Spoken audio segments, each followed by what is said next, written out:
Assalamualaikum warahmatullahi wabarakatuh. Salam Pancasila.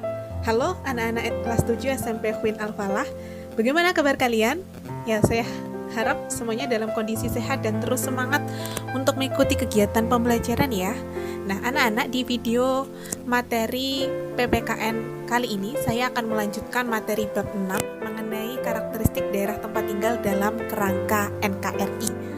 Nah, adapun tujuan dari kegiatan pembelajaran ini, saya harap setelah mengikuti kegiatan pembelajaran ini, kalian mampu menunjukkan perilaku bersyukur, sikap menghormati dan menghargai sesama, mengidentifikasi arti penting memahami karakteristik daerah tempat tinggal, dan juga nantinya bisa menyajikan laporan hasil telaah mengenai arti penting pemahaman karakteristik daerah tempat tinggal.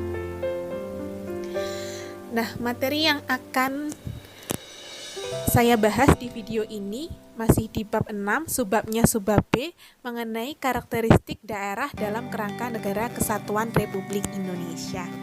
Nah, anak-anak, di video materi minggu lalu saya sudah memberi penjelasan mengenai perjuangan menuju negara kesatuan Republik Indonesia, yakni memahami karakteristik daerah tempat tinggal dalam kerangka NKRI.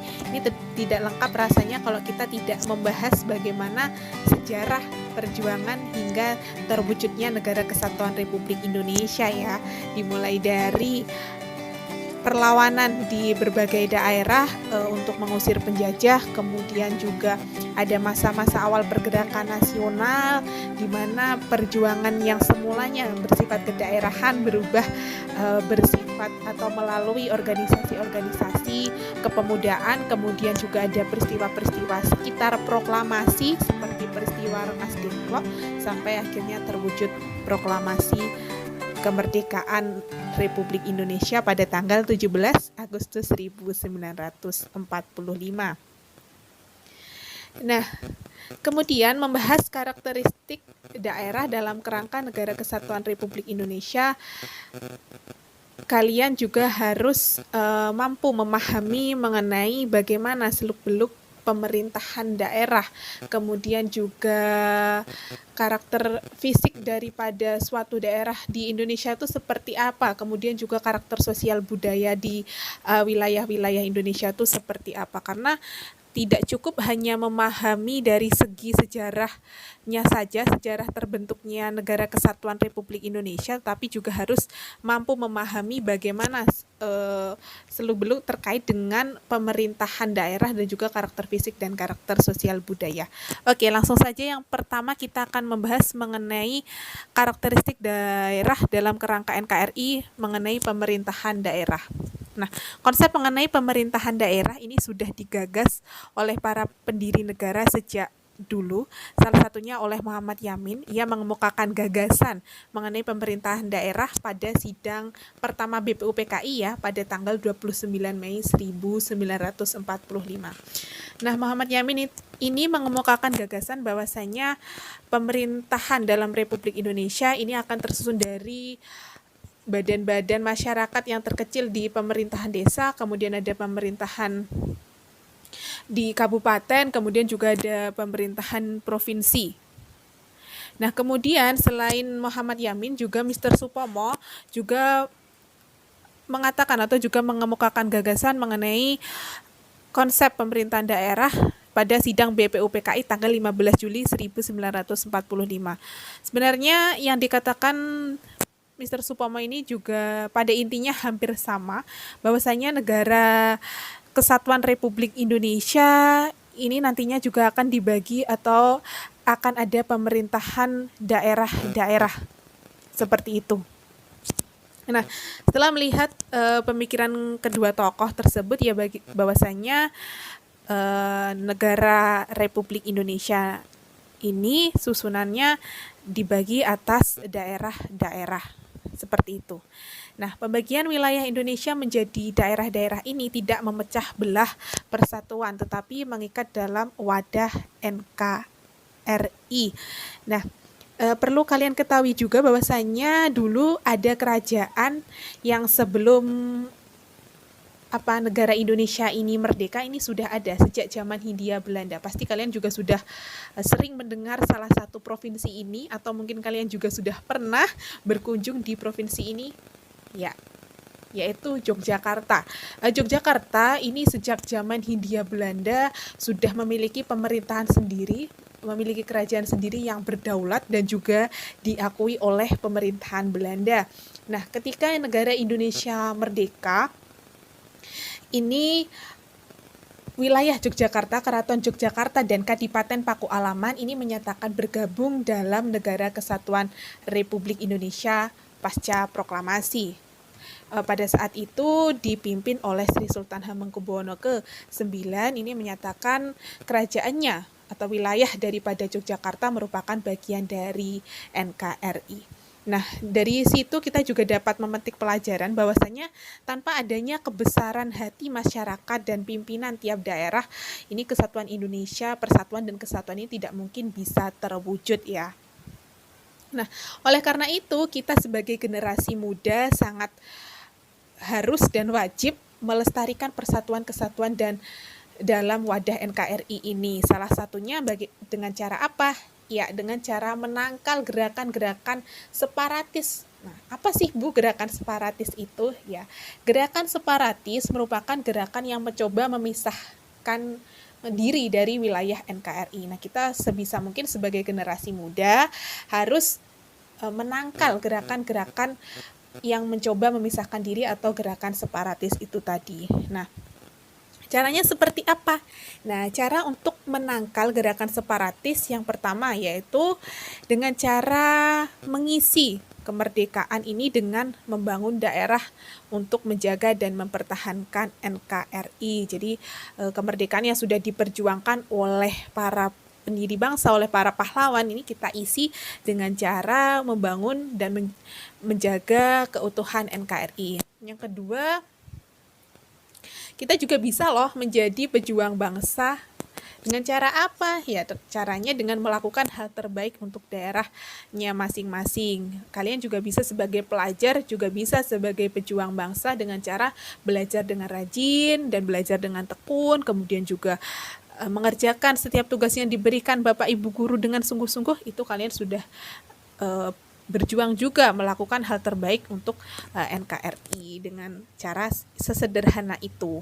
Nah, kemudian selalu menjaga persatuan dan kesatuan dari yang lingkup yang paling sederhana dulu deh, dari keluarga, kemudian juga di lingkungan pertemanan selalu menjaga kerukunan, persatuan dan kesatuan. Nah, ini sudah bisa menangkal gerakan-gerakan separatis.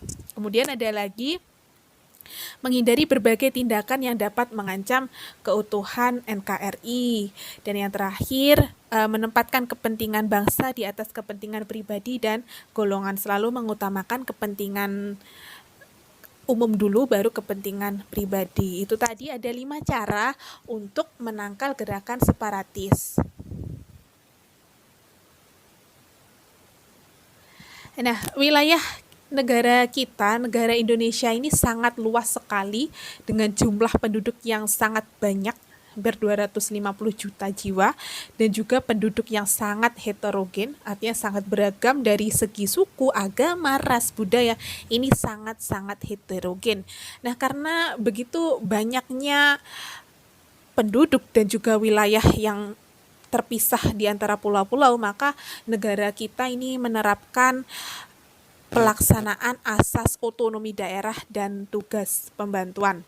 Nah, apa sih Bu otonomi daerah itu dan kenapa harus dilaksanakan otonomi daerah di Indonesia? Nah, jadi otonomi daerah ini merupakan pemberian kewenangan kepada daerah untuk mengelola daerahnya masing-masing dengan tujuan untuk mempercepat terwujudnya kesejahteraan masyarakat melalui peningkatan pelayanan, pemberdayaan, dan peran serta masyarakat. Jadi di wilayah Indonesia ini daerah-daerah itu diberikan hak otonom. Jadi pemerintah pusat nih memberikan kewenangan kepada daerah untuk mengelola daerahnya masing-masing. Dengan tujuan apa? Yaitu untuk mempercepat terwujudnya kesejahteraan. Karena apabila misalkan kita negara kita menggunakan sistem yang hanya terpusat dari pemerintahan daerah, ini kesejahteraan akan cukup lambat ya bisa terwujud, karena karena untuk memajukan daerah atau mengelola daerah tuh apa-apa harus menunggu pusat, misal tidak menerapkan otonomi ya. Nah, ini bisa istilahnya kesejahteraan atau ya kesejahteraan masyarakat ini akan tidak cepat terwujud gitu. Misal untuk membangun daerah saja harus menunggu membangun daerah di Papua misalnya, terus harus menunggu persetujuan dari pusat dulu, itu kan akan memakan waktu yang lama kalau tidak menerapkan otonomi. Nah, dengan diterapkannya otonomi ini, suatu daerah itu bisa mengelola atau diberikan kewenangan untuk mengelola dan memajukan daerahnya sendiri. Jadi untuk memajukan dan mengelola apapun keanekaragaman yang ada di wilayahnya itu tidak perlu menunggu persetujuan pusat, tetapi dengan garis bawah dalam pelaksanaan otonomi daerah ini selalu memegang prinsip negara kesatuan dan juga tidak boleh bertentangan dengan pemerintah pusat dan juga dengan undang-undang. Nah, mengenai pelaksanaan pemerintahan daerah ini diatur dalam pasal 18A dan pasal 18B Undang-Undang Dasar Negara Republik Indonesia tahun 1945. Ini dijelaskan bahwa Indonesia adalah negara kesatuan dengan sistem pemerintahan daerah berdasarkan pada desentralisasi. Jadi desentralisasi itu ya itu tadi, pemberian kewenangan kepada pemerintahan daerah untuk mengelola daerahnya sendiri.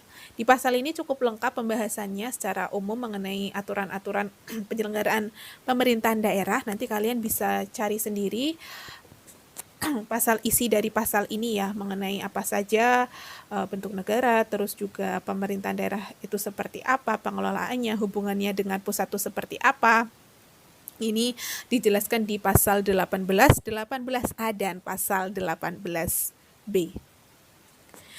Nah, untuk secara khusus penyelenggaraan pemerintah daerah dalam NKRI ini diatur dalam dalam Undang-Undang Nomor 23 Tahun 2014. Terus pada tahun yang sama UU tersebut kemudian diganti dengan Perpu, Peraturan Pemerintah Pengganti Undang-Undang Nomor 2 Tahun 2014. Kemudian 1 tahun berikutnya dalam perkembangannya Perpu tersebut diubah lagi menjadi Undang-Undang Nomor 2 Tahun 2015. Jadi saat ini aturan mengenai penyelenggaraan pemerintah daerah ini diatur di UU Nomor 2 Tahun 2015. Di undang-undang ini juga lengkap pembahasannya mengenai hubungan dan wewenang pemerintah pusat dan daerah, terus pembagian urusan pemerintahan seperti apa, terus berbagai hal yang berkaitan dengan otoda atau otonomi daerah dalam wadah NKRI ini juga dijelaskan di dalam UU Nomor 2 Tahun 2015. Nah, selanjutnya karena memahami dan memanfaatkan karakteristik fisik daerah itu sangat diperlukan ya. Daerah sudah diberikan hak otonom, hak untuk mengelola daerahnya sendiri. Nah, kita juga harus paham mengenai karakter fisik daripada daerah di Indonesia itu seperti apa sih, sumber kekayaan alamnya itu seperti apa.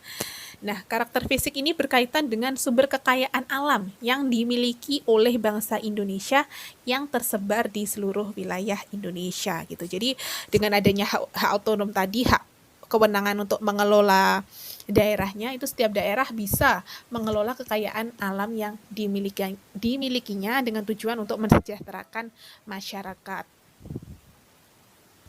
Nah, apa itu sumber daya alam? Nah, sumber daya alam itu segala potensi alam, baik benda mati maupun benda hidup yang ada di bumi, yang dapat dimanfaatkan untuk memenuhi kebutuhan hidup manusia.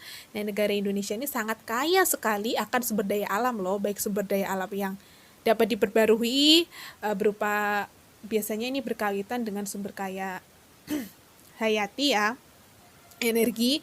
Kemudian kalau sumber daya alam yang tidak dapat diperbarui ini biasanya berkaitan dengan energi atau berkaitan dengan bahan tambang ya. Kalau sumber daya alam yang dapat diperbarui ini biasanya bersifat hayati, makhluk hidup, hewan dan tumbuhan.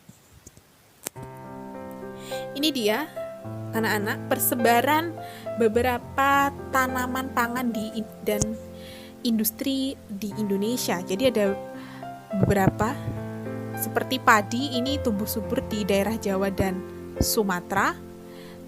Kemudian teh ada di Jawa dan Sumatera juga. Kemudian untuk persebaran kopi ini ada di Aceh, Sumatera Utara, Lampung, Jawa, Bali, Flores, dan juga Toraja. Cukup terkenal ya kopi dari Toraja. Nah, untuk tebu ini juga ada. Komoditas tebu ini banyak ditemukan di daerah Jawa dan juga Sumatera.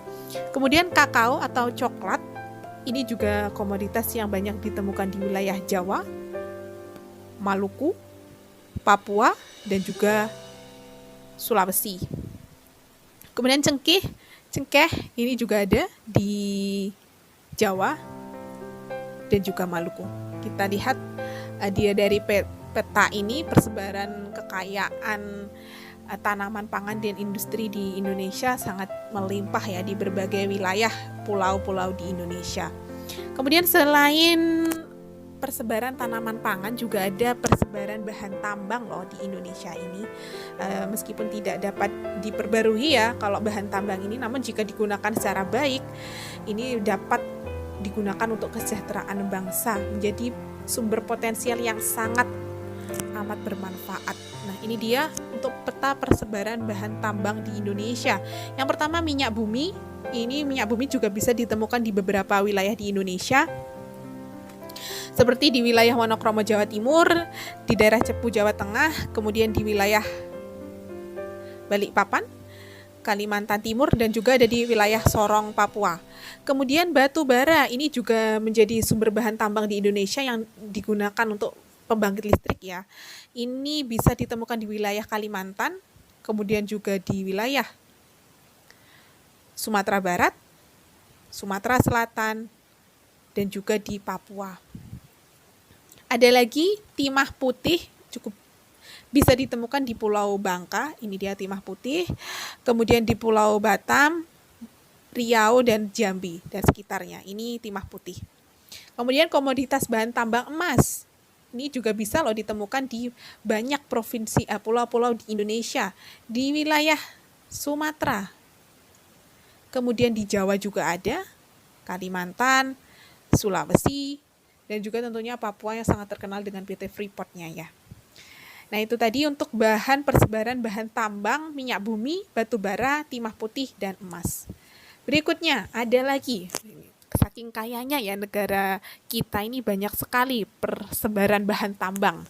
Untuk perak, ada perak, ini ada di wilayah Aceh, kemudian Sumatera Barat,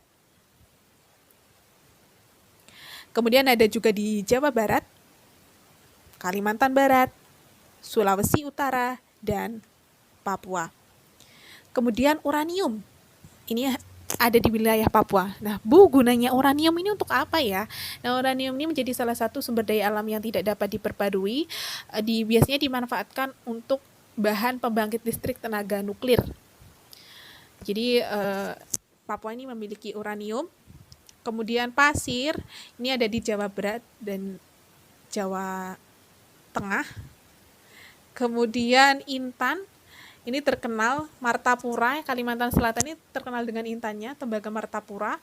Terus di Murung Raya, Kalimantan Tengah juga intan, dan Banjarbaru, Kalimantan Selatan. Jadi di wilayah Kalimantan ini cukup didominasi dengan intan, minyak, dan juga tadi ada batu baranya. Nah, sejatinya daerah di Indonesia ini berarti sangat kaya sekali ya, dengan berbagai keanekaragaman sumber daya alamnya sangat banyak sekali, mulai dari tanaman pangan dan industri dan juga bahan tambangnya tidak kalah banyak gitu. Nah, rasa persatuan dan kesatuan ini juga sangat diperlukan agar kerjasama dan perdagangan antar daerah dapat dilakukan. Dengan kekayaan yang begitu beragam, tetap persatuan dan kesatuan ini sangat diperlukan karena yaitu untuk melakukan kerjasama dan perdagangan antar daerah gitu. Karena tidak semua wilayah daerah itu merata ya. Misalnya kayak padi itu tidak semua wilayah daerah ada. Kemudian batu bara tadi juga gitu. Jadinya harus ada kerjasama nih antar daerah-daerah gitu. Misalnya di Papua tidak ada padinya kurang melimpah, oke, jadi ambil dari Jawa. Kemudian di Jawa kok tambang emasnya kurang, diambil dari Freeport di Papua gitu. Jadi harus ada kerjasama gitu.